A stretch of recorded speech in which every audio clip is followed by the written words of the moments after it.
Hello guys and welcome back to another FPL video. My name is FPL Meerkat and today I've got my Game Week 3 team selection for you guys. I'm recording this a little bit earlier than I normally would. I'm not going to have time to record this tomorrow. I'm currently recording this on Sunday evening, so the Sunday games have just finished and the Arsenal Crystal Palace game has not yet been played. So the final scores and all this kind of thing won't be exact, but it's a pretty good estimate of how my rank will be. So getting straight onto the Game Week 2 review, 46 points for me. To be honest, I will happily take 46 points. Looking around at other people's teams, people have had some absolute howlers this game week. It's been there's been massive variance this game week. Specific players going absolutely massive. So if you've got a few of them in your team, you're looking at a really high game week rank. And if you've got none of them in your team, then well, you're going to be quite low down the rankings. But yeah, getting straight into the team, highlighting the key players here. And Burmo going absolutely massive with 16 points. I didn't have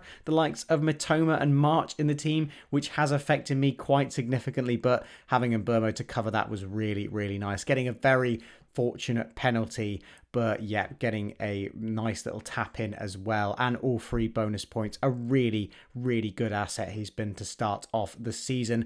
A Stupinan getting 11 points as well. If you don't have a Stupinan in your team, I'd really consider getting him. He's as close to essential, I think, as Haaland is. Just getting the attacking returns, a goal and an assist. Even when he doesn't keep a clean sheet, he still can get an absolute haul. Just playing so advanced as a defender. Yes, the good fixtures are starting to turn a little bit for Brighton, but I think Stupinan is just such a key asset in our teams.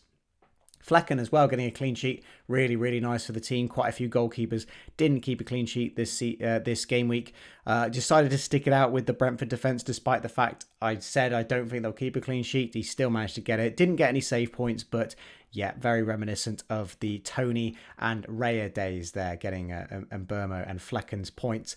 Captaincy on Haaland didn't go too well. We should have probably considered that Newcastle fixture to be a bit tougher than we did. Maybe look elsewhere for different captaincy options. Newcastle are not only a solid defence, but they can employ the likes of Dan Burn to just man-mark Haaland out of the game. They have the size to deal with him. So, yeah, he was pretty... he didn't really get a sniff at Haaland. He had a few chances, but, yeah, he just couldn't find the back of the net at all. But, yeah, quite a close game there.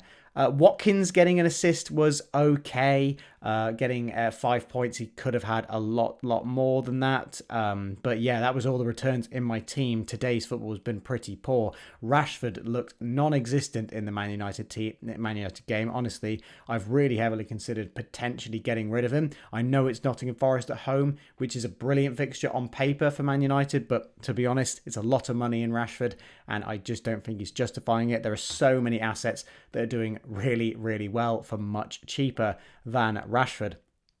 Chilwell and Jackson getting 1 point as well. Chelsea had really poor performance today.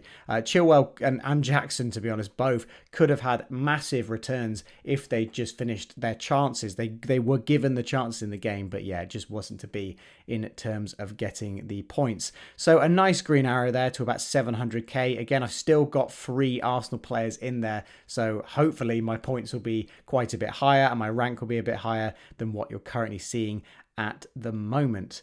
But yeah, a fairly good game week, fairly safe, consistent. There wasn't anything that harmed me too much. But yeah, getting into how the team is looking for game week 3. I'm thinking about just rolling the transfer. I really like how the team is looking on paper. Eze on the bench again. We'll see how he performs on Monday. And again, if anything serious happens in terms of injuries to any of the Arsenal players, then I've got a very easy transfer to make. But yeah, I'm not too sure about making a transfer. The team looks really good on paper. Everyone's got a really good fixture. The bench as well really seems to pick itself. All the bench players there having a pretty tough fixture. I'm certainly looking at the likes of Matoma and March in terms of a midfielder. Brighton just seem to be on another level right now. I know their fixtures are turning to be a little bit worse, but Matoma and March seem to be the two that are constantly playing and constantly performing really, really well, getting the chances. And yeah, everyone got a home fixture as well, apart from Haaland and Watkins there. I was considering giving Jackson the armband. I really wasn't sold on Chelsea's performance today, though. So yeah, the captaincy's definitely sticking on Haaland for that Sheffield United fixture. I am considering as well maybe getting more Man City coverage, but to be honest, I don't know who I'm taking out.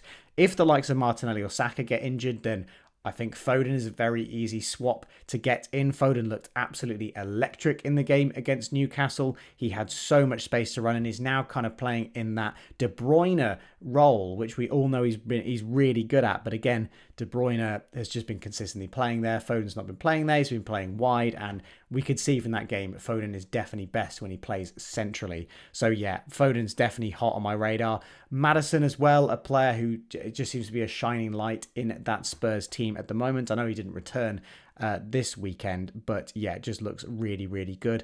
Potentially looking at another Chelsea asset as well. That home fixture against Luton should be really, really good. Luton looked very poor in the game against Brighton. So yeah, there's quite a few things that I could be doing with that free transfer. I'm probably going to roll it just because of how nice the team looks anyway.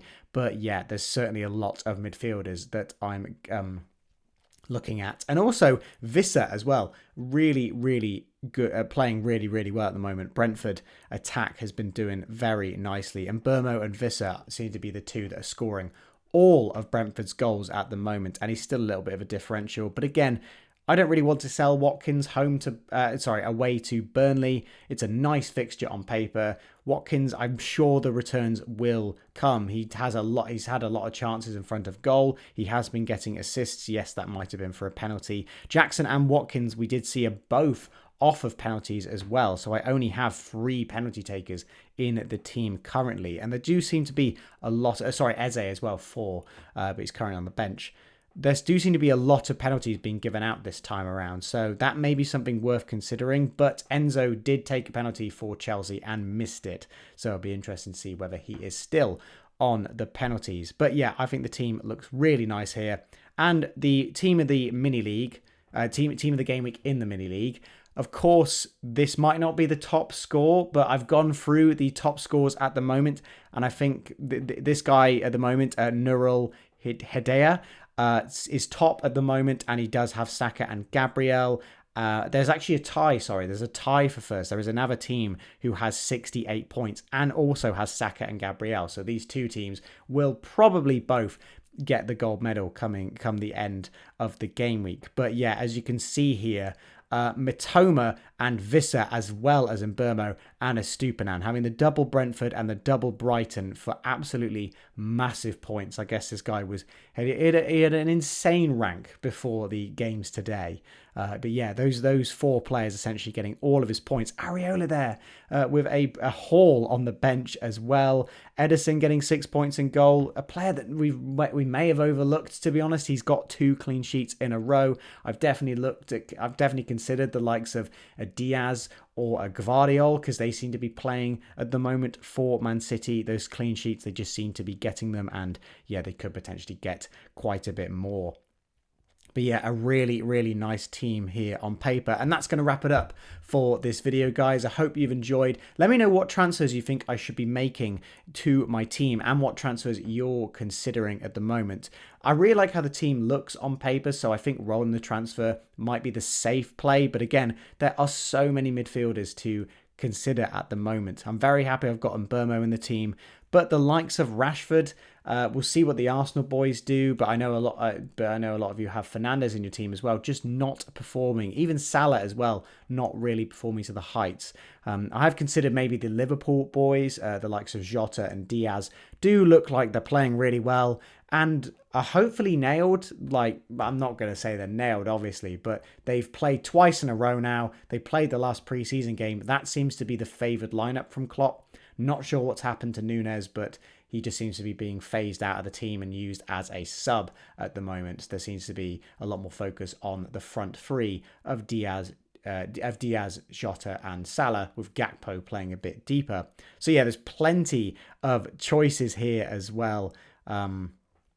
to sink our teeth into. There's a lot of differentials you can go for. It's really exciting times at the moment, but I hope you guys have enjoyed, and I'll see you in the next FPL video.